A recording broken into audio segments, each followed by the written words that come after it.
Hey guys, it's Jen. Welcome back to the farm. I don't even know if I really posted the information from my last, not the greenhouse, but my mom and I went to a local nursery that's pretty well known in north central Illinois.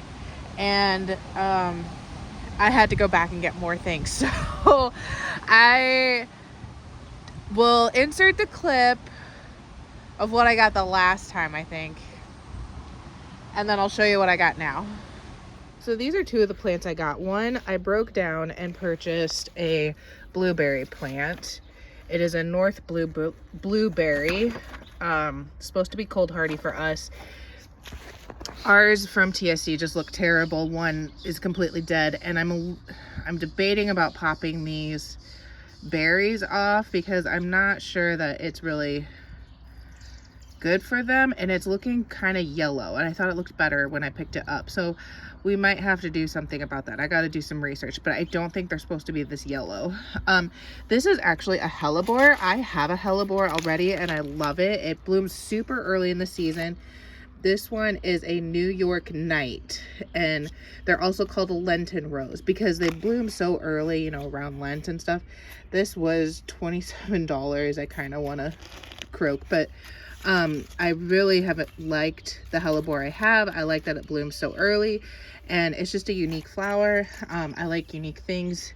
This is going back to the blueberry, plant ripens in late July. Leaves turn red in fall. That'll be kind of pretty. I think I have a North something already out there. I'm not sure it's a North blue, but this caught my eye. They had a few other varieties, so I picked this one up. We'll see what happens. We'll see if it's my soil that is killing them or if we're just not having good luck. Anyway, okay, Lenten rose. This is going to go closer to our house where we don't get much sun. It is a shade-loving plant, cold plant. They bloom like February, March, I want to say. So I'm thinking I'm going to dig out a couple things that aren't doing so hot near our house, landscaping, and put this in there instead. And I think it's actually in the evergreen family because the leaves stay green like year round, or at least maybe related to evergreen. Not really sure. So during our garden tour a couple weeks ago, I think I showed you these irises. They were really beautiful, but they have since, died off. And I've been debating for a while about what to do because I don't like the fact that they look so beautiful in the spring and then they die off and all I have are these dying iris leaves. So I got a few things to try and see how they're gonna do. This iris though, I'm not gonna put in here. I'm gonna put somewhere else, but I'm gonna add an iris to our farm in a different place. I have a white one, and then I have the light blue and the darker purple with yellow that we had before. Let's see, what is this? This is a white coneflower, powwow white. And I still don't know if every coneflower is medicinal or just, certain varieties, because I'm sure that these have been bred over the years for different colors and various traits. And once I picked up, I think it was the perennial phlox, white perennial phlox. Once I picked this up, I decided to kind of go for white, and this is looking really sad since I brought it home. I don't know what's going on with it. I'm gonna water it in a little bit and see if that helps perk it up. But I decided to go with the white coneflower, the white phlox, and the white, I believe this is delphinium or foxglove. Let's see, this giant beast, Camelot cream foxglove, which was kind of introduced to me by Seed and Sparrow Homestead. She has a beautiful garden, beautiful flowers and landscaping. And then the phlox was something I think I had considered but wasn't real serious about it. And then the coneflower, I think they can rebloom enough that it'll give me some color later in the season. And that is my poor sad sedum. I think it's a lime zinger sedum. That is just, I need to find a different home for it. I don't know that it really likes where it is right now. I got a little carried away. So this box here is from the greenhouse. I got some more peppers for mine that looked absolutely terrible. I am gonna take these buds off. And then I did get some zinnias that looked interesting. So we have King Arthur, and I was just kind of random in my peppers because I just wanted mostly red and yellow or orange or whatever, and they come 2 to a pack. I got some yellow summer squash because mine didn't germinate, and I decided I did want some just for like roasting and then maybe freezing. I haven't quite decided. And then I got these zinnias. This zinnia, oh, there's another pepper, orange sun, my orange sun pepper. This zinnia, or the small zinnia, is a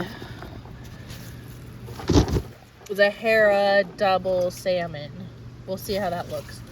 And then my squash,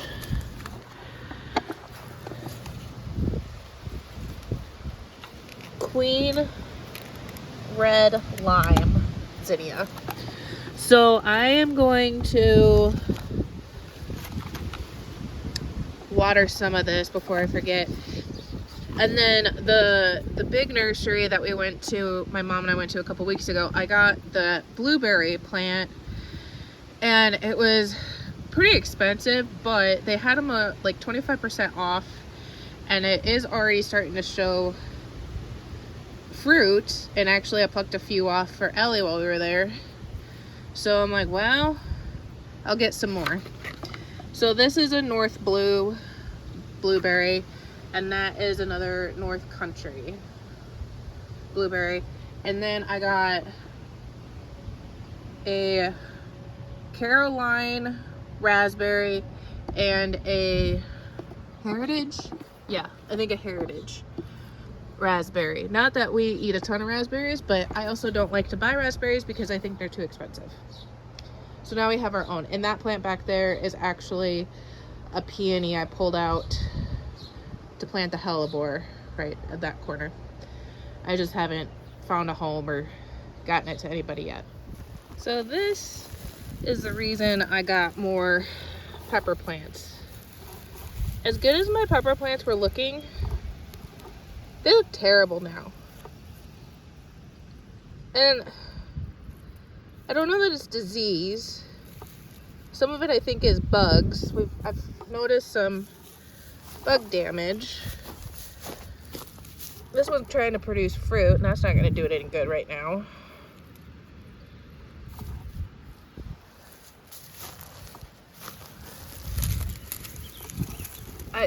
I'm thinking that's some kind of bug. These are the pepper plants I got from the greenhouse last week or so. And they're feeling a little dry, but I can fix that part. I am gonna pinch off the buds on them right now because I don't think they're quite ready for flowers right yet.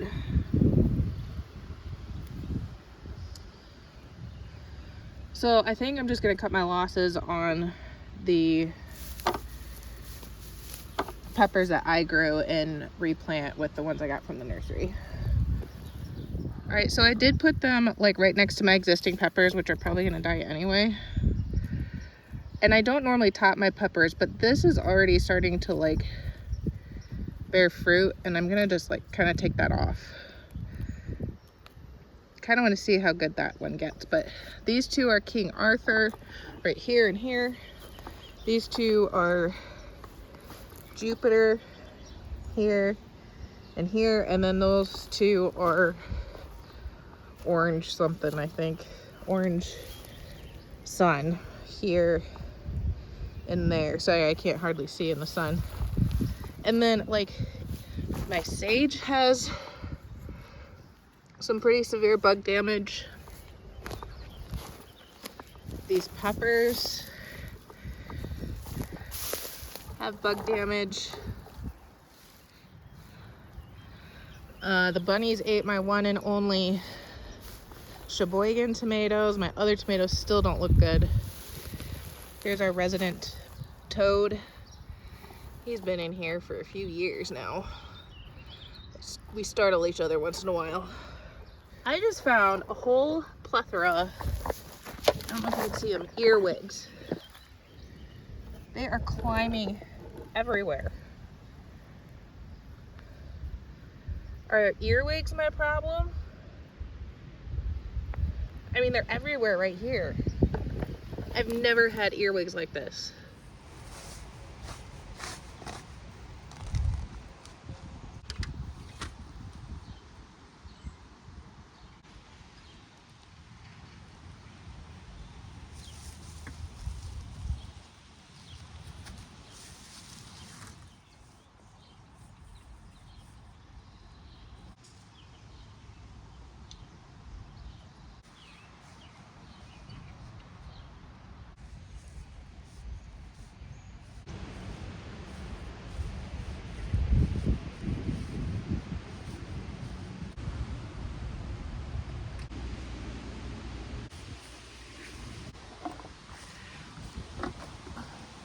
Sorry about the wind. Nobody ever told me that zinnias, or I guess I didn't realize, the zinnias have all these little hairs. And I think I stabbed myself with one. And in case you were wondering what I was doing, these are a little root bound. So I've done this all my life without realizing it was kind of a necessary thing, but I just tease these roots, and sometimes I actually just rip off the bottom part. We'll just rip it off and tease them out a little bit so they realize that they can move around some. I haven't had it affect the plant before. I'm sure if you didn't like keep it watered or something, it would hurt it, stunt it maybe. Maybe it does stunt it. But it's something I've done, and even Colton said to do it, and I didn't know it was a thing. So I planted 2 zinnias right after between the squash and my very terrible bean section, and then I put a zinnia at each end of my tomato trellises. I have 2 trellises, so there's 4 ends total, and I'm trying to figure out where to put these. I think I'm going to put them between 2 different bean sections, just like the last one, and we'll be done with that.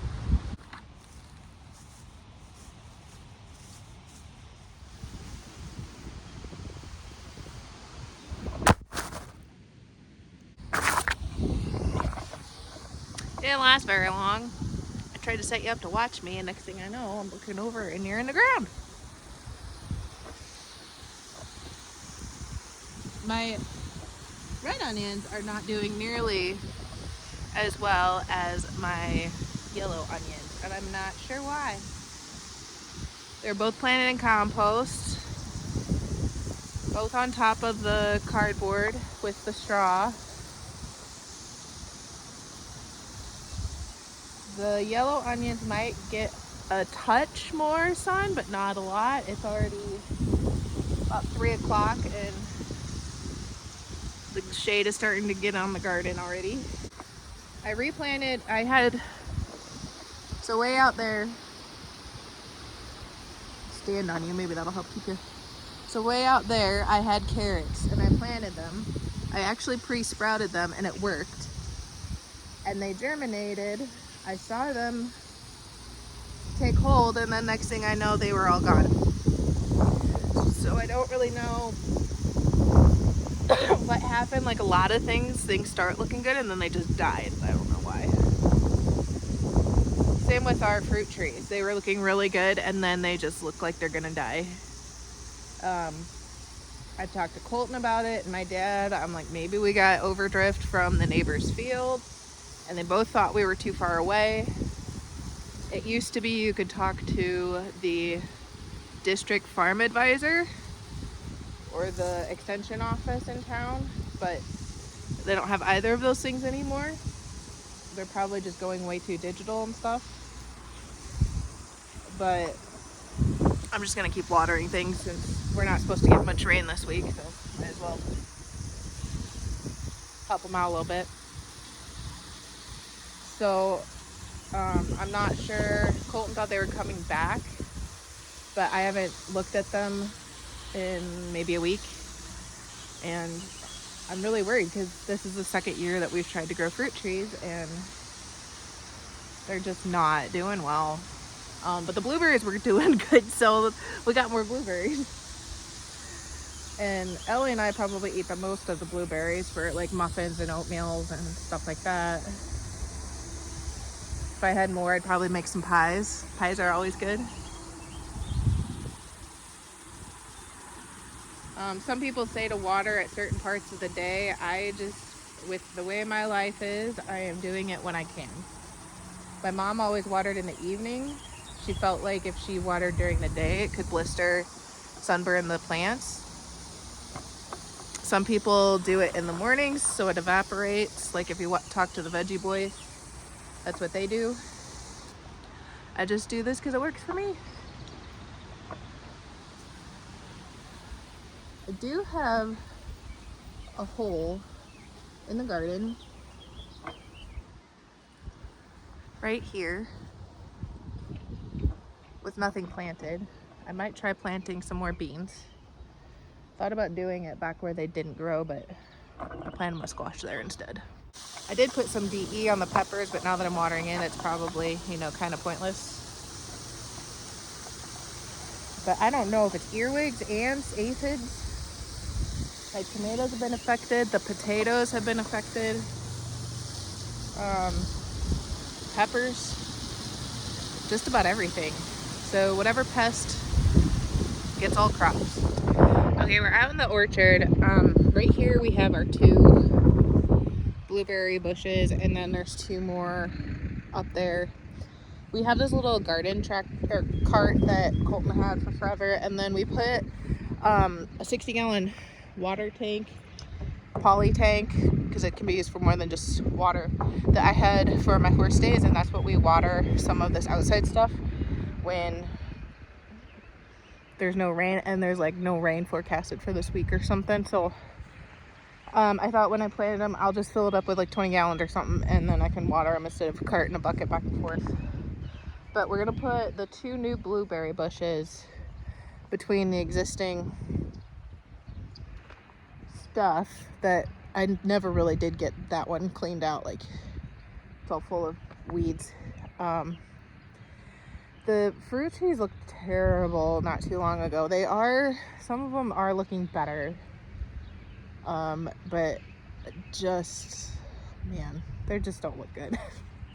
They don't look the way they should. But anyway, I'm going to plant these blueberry bushes. I'm just going to dig a hole, put them in there. I'm not going to worry about soil acidifier or anything like that right now. They have a bunch from being in their pots. And we do have blueberries on the existing bushes, but I'm pretty sure it's because they were in a greenhouse environment before being at the nursery or while at the nursery. So I don't think they're supposed to bloom until like July, or not bloom, bear fruit until more like July, August. But we won't know for sure until next year, but we are picking up like a few blueberries once in a while, which is kind of fun.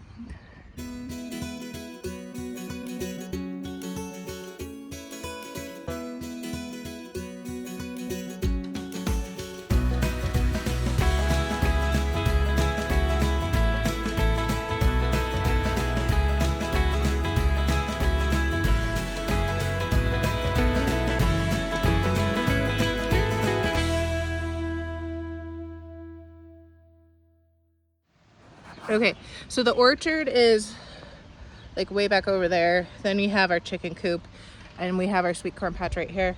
And then we have some timber. And we decided to put the raspberries back here by the timber. And I'm sure all of you are going, no, they're supposed to be in full sun. I don't understand that.